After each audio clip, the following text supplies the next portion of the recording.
My process, it is it is very interesting because it almost happened in my head first. I sit down and I think what I want to write, and it's it's it's like sculpting a statue. You have the block of marble or a bunch of clay, and you see inside of it that there is something in there, and then you start like scraping out or carving to to to bring back or bring out whatever you thought it was there. But it's funny because usually when you study composition, one of the main focuses is to always have an emphasis on form.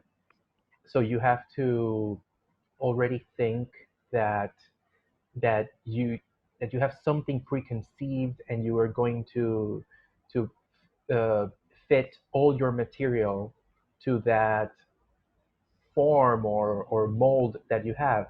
And I very consciously and on purpose try not to do that because I also believe maybe this is some humanistic, naturalistic thing that I don't know why, but I believe that music has to be organic. You need to let it connect and happen in a way that you don't feel that it's put together like blocks, you know? So I let the piece unfold while I'm composing and I don't do anything uh, in advance or anything that I would know it will happen in the piece. I just go step by step, letting things happen and unfold as they might at that moment. Obviously, you have technique and you have all the knowledge that you've been studying about and influences and everything else. But in addition to all of that, I like to let my unconscious play with it because we as human beings tend to, when we meet people or when we expose ourselves as artists or when we present ourselves or whatever, we tend to have some sort of representative of us, that kind of this is me in a professional way, in a musical way.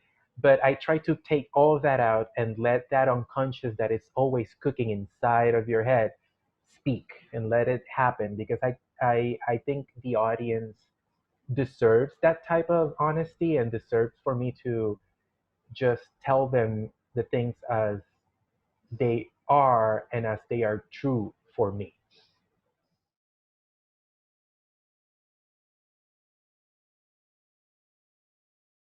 It's hard. I don't want to sound metaphysical or philosophical, but you kind of know. And for me, in the when I am writing and I'm getting near the end, I I already know what the end will sound like. I already know how the end will be. But if you ask me that question halfway through the composition process, or maybe a quarter in, or maybe three quarters in, maybe I don't know yet. But there is an event in the process of composing where it kind of opens something up or illuminates something or clarifies something that you say, oh yes, this is going here and it will go over there. And again, I try to let that happen in that way. Also, as a as a association or some sort of metaphor to life. You can have the typical what's your 5-year plan in life and or in business or whatever, and you can plan whatever you want. But look at this pandemic right now. Everything was thrown down the window, and we couldn't plan for this ever. So one needs to react and behave and use all that we've learned to be applied to whatever happened in front of us at the moment.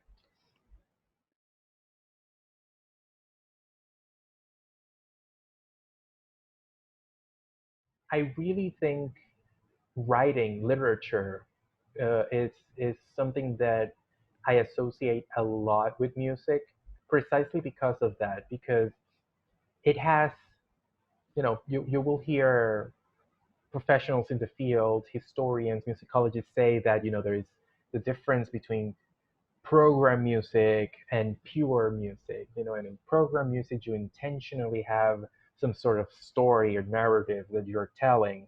But as human beings, we are inherently living through situations, and every single thing, decision that you do or take, it's in reaction or associated to whatever event you're going through. So, in the process of composing, whether I want it or not, I am being influenced by my life's narrative. So, I may not know where it's going, but it still is a narrative. So, that's why I think it's very intertwined with literature.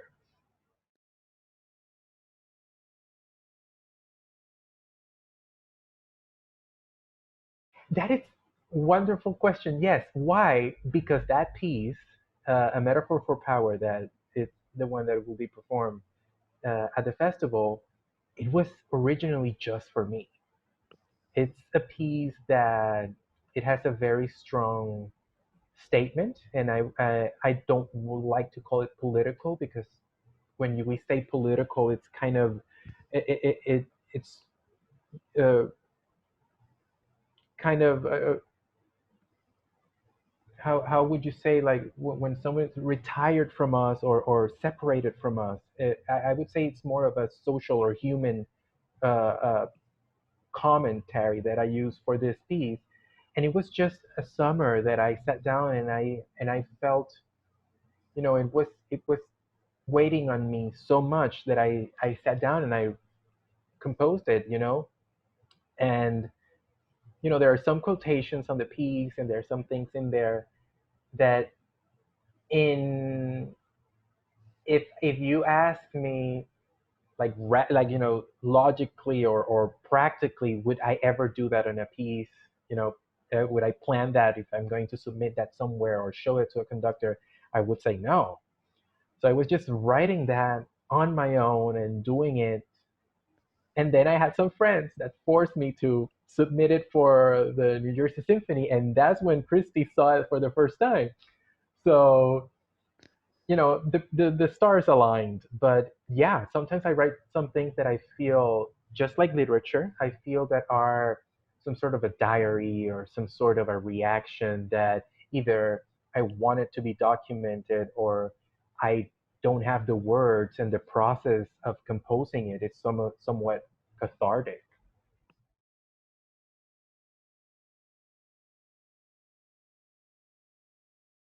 Those change all the time. If you ask me today, right now, hmm, wow. I would say today, maybe, and it might not be you know, some composer might go directly to their orchestral catalog or whatever, but I wrote a piece for solo cello called Unbeing. And it uses the national anthem of Puerto Rico.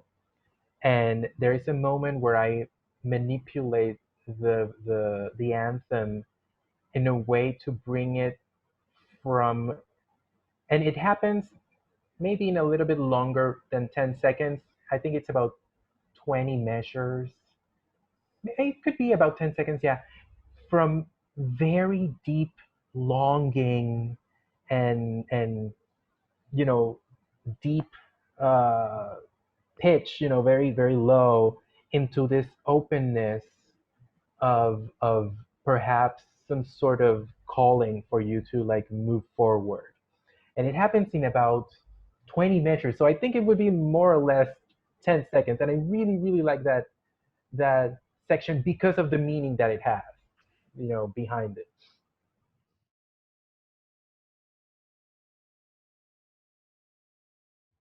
My primary instrument, I started.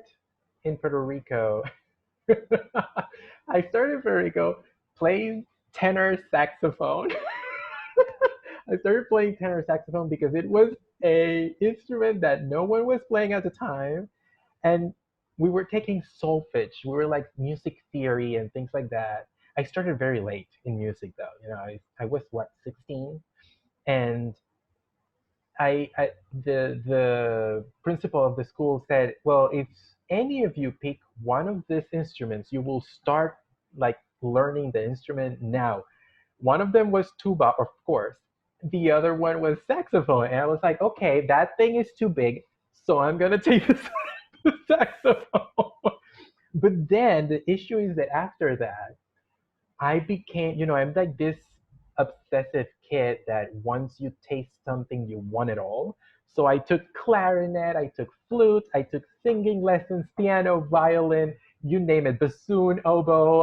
I delve a little bit in French horn, which is horrible. It's so hard. It's so hard.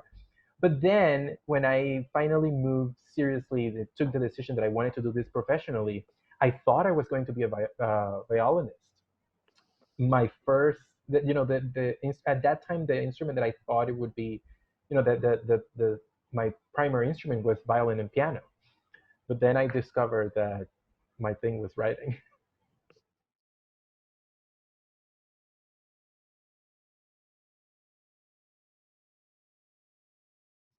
An underlying theme, I it has changed. It has always had something, but it has changed. And I think the diaspora is something that really affects that underlying theme.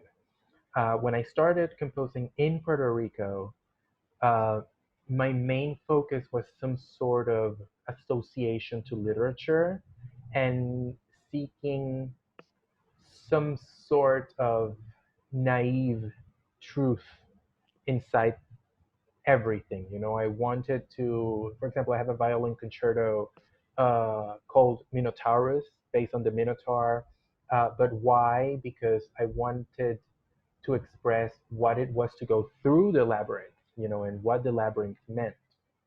Uh, when I wrote my first symphony, I was moving from Puerto Rico to the U.S., and that seeking again of who am I, what am I going to become. But once I landed here and I experienced the US and I experienced the great things that it can offer, I also experienced some of the things that are not so great, And I think we shouldn't sugarcoat anything anymore, because as art institutions and as artists, our job is precisely either to nourish the beauties that we have, or to uh, unveil the things that perhaps we consciously or unconsciously ignore, that then we could fix or makes ourselves better.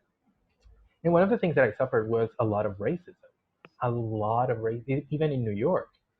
And uh, my music kind of took a turn. It became a little bit more angular and intense in emotion, and it became very, very activist and focused.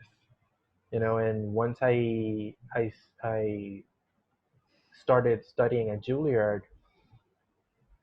everything started with a flute sonata called In Tenebris, or Latin for in darkness. And from there onwards, I wrote Unbeing. I wrote Alabaster Thread, which is an art song. I wrote the text for that art song that also deals with that inequality. I wrote A Metaphor for Power, which is the one, again, that Cabrillo would be offering, which originally had as a title, White is a Metaphor for Power. And it had to be changed uh, out of the uh, recommendations of teachers and people like that and professionals in the field, because even though I was trying to express something very intense and honest, that had a very precise uh, nominal description, uh, those are the people judging and those are the people taking decisions. So you want to say what you have to say in a way that will not hurt you, sadly. That somehow we that's another thing that we need to fix.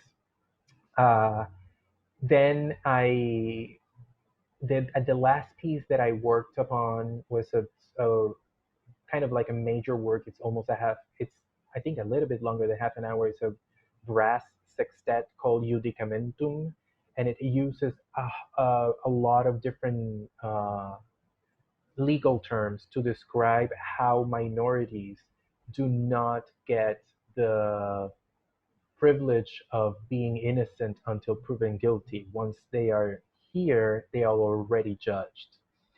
Uh, so yeah, my underlying uh, theme, I would say now, is social justice and somehow trying to show and share, because sometimes people take all of this activism as I am going to violently push myself in.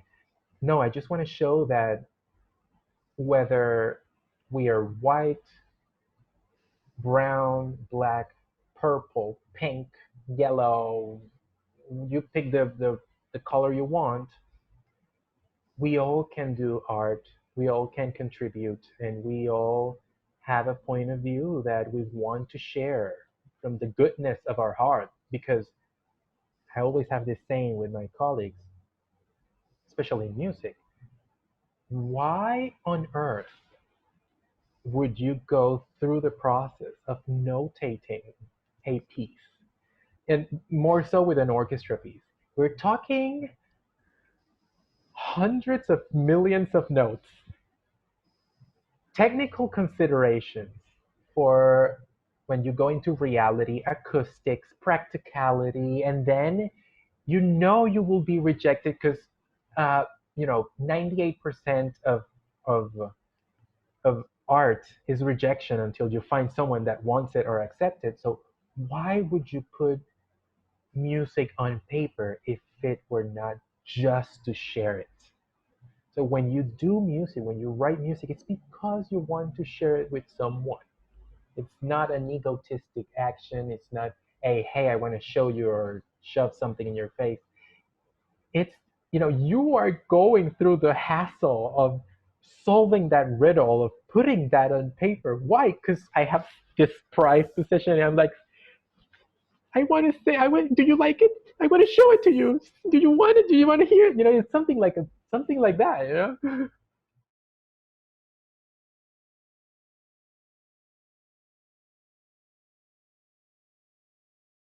That happened before because before actually deciding, because I started late in music, uh, I was already set to be a chef. I wanted to go into cooking.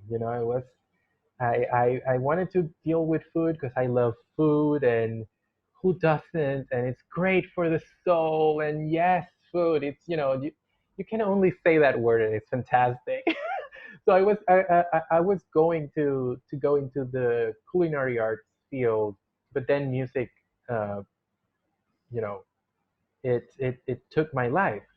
But after the fact, if you ask me now, this will sound super pretentious, but I would love to go into philosophy because it's you get to deal with questions that people that usually you don't have to that the time to like deal with, and some of them are just they make you grow in a way that nothing else could make you grow. But I would go into cooking. Definitely, I love food. I can't think of anything else.